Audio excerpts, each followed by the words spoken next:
മഹാനവറുകൾ ഇവിടെ വരുമ്പോൾ നിങ്ങൾ ആലോചിച്ച് നോക്കൂ, എത്ര വർഷമായി, എത്ര നൂറ്റാണ്ടുകളായി ഖാദിരിയ സുലൂക്കിലുള്ള ആളുകൾ, ഖാദിരിയ തരീഖത്തിൽ ലക്ഷക്കണക്കിന് വരുന്ന ലോകത്തിൻ്റെ വ്യത്യസ്ത ഭാഗത്തുള്ള ആളുകളുണ്ട്. ആ ആളുകളൊക്കെയും അവരെ മുഴുവനും നിയന്ത്രിക്കുകയാണ് മഹാനരായ ഔത്തുല്ലാദങ്ങൾ. മുഅ്മിനീങ്ങൾ എവിടെ ഉണ്ടോ അവിടങ്ങളിലൊക്കെയും ഖാദിരിയ തരീഖത്തിൽ ആളുകളുണ്ട്. ആ ആളുകളെ മുഴുവനും ഇവിടുന്ന് നിയന്ത്രിക്കണം. മാത്രമല്ല, പിന്നെ നരകത്തിനെ കാക്കുന്ന മലക്കിനോട് അവിടുന്ന് പറഞ്ഞത് എന്താണ്? എൻ്റെ വലിയാരും എൻ്റെ മുരീദാരും നരകത്തിലില്ലെന്ന് നരകത്തെ കാക്കും മലക്ക് പറഞ്ഞോവർ എന്ന് പറഞ്ഞാൽ, മഹാന്മാരാകുന്ന ത്വരീഖത്തിൻ്റെ മശായിഖന്മാർ പറയണത്, ഔത്തുല്ലാദം തങ്ങൾ അള്ളാഹുവോട് നിർബന്ധപൂർവം പറഞ്ഞിട്ടുള്ളൊരു കാര്യം, എൻ്റെ മുരീദുമാരിൽപ്പെട്ട ഒരാളും നരകത്തിലുണ്ടാകാൻ പാടില്ല, അതെനിക്ക് സഹിക്കാൻ പറ്റില്ല, ഞാനത് അനുവദിക്കൂല എന്ന് പറഞ്ഞവരാണ് മഹാനരായ ഔത്തുല്ലാദം തങ്ങൾ.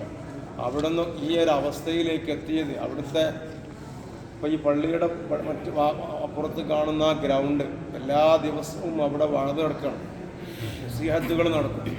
ആ നസീഹത്തുകളിൽ 10,000-കണക്കിന് ആളുകൾ പങ്കെടുക്കും. അവിടുത്തെ ഒരൊറ്റ നസീഹത്ത് കഴിയുമ്പോഴേക്ക് ആ ഒരൊറ്റ സമയത്ത് തന്നെ യഹൂദികളും ക്രിസ്ത്യാനികളുമായിട്ട് 10,000-കണക്കിന് ആളുകളാണ് അപ്പോൾ തന്നെ ഇസ്ലാമിലേക്ക് മാറുന്നത്. അങ്ങനെ ലക്ഷക്കണക്കിന് വരുന്ന ആളുകൾ ഇസ്ലാമിലേക്ക് മാറി വന്ന ചരിത്രം അവിടുത്തെ ജീവിതത്തിലുണ്ട്. മാത്രമല്ല, ചെറുപ്പകാലം തന്നെ നമുക്കറിയാലോ, അവിടുത്തെ ജീലാൻ എന്ന് പറയുന്ന സ്ഥലത്തിൽ നിന്ന് ബഗ്ദാദിലേക്ക് ഇൽമു പഠിക്കാൻ വേണ്ടി വരുന്ന സമയത്ത് തന്നെ 40ഓളം കള്ളന്മാരെ ഔലിയാക്കളുടെ ദറജയിലേക്ക് ഉയർത്തിയവരാണ് മഹാനരായ ഗൗസുല്ലാദം തങ്ങൾ.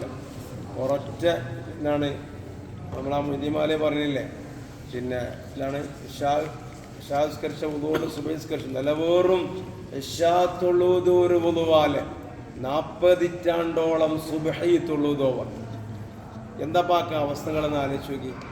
ഇഷാ നിസ്കരിച്ച വുളൂ കൊണ്ട് 40 വർഷം സുബഹി നിസ്കരിച്ചു എന്ന് പറയുമ്പോൾ, ആ 40 കൊല്ലത്തെ ഇഷാവിൻ്റെയും സുബഹിൻ്റെയും ഇടയിൽ അള്ളാഹുവിൽ ലയിച്ചിരുന്നൊരു സമയം തന്നെ നമുക്ക് 4 ദിവസം പറയാണ്ടോ നമ്മളെ ആയുസ്സിൽ അങ്ങനെ.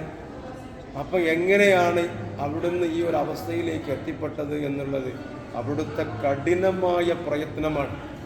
മദാഇൻ നദിയുടെ തീരത്ത്